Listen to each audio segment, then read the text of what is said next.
वज़ीर आला पंजाब मरियम नवाज शरीफ के खूबसूरत पंजाब प्रोग्राम के तहत गुजरांवाला शहर की खूबसूरती और तरक्की के मंसूबों पर काम तेज़ी से जारी है।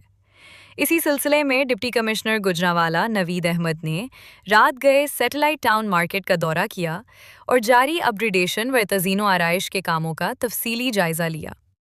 दौरे के दौरान अफसरान ने मंसूबे की पेशरफ्त से आगाह किया, जबकि डिप्टी कमिश्नर ने काम के मयार और रफ्तार का भी मुआयना किया।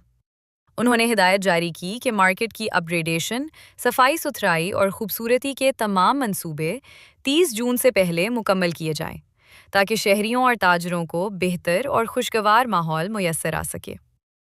नवीद अहमद का कहना था कि वज़ीर आला पंजाब के विजन के मुताबिक गुजरांवाला को एक साफ, खूबसूरत और जदीद शहर बनाने के लिए तमाम वसाइल बरूए कार लाए जा रहे हैं। इंतज़ामिया ने मुतल्लिका महकमों को हिदायत की है कि मुकर्ररा वक्त के अंदर काम मुकम्मल कर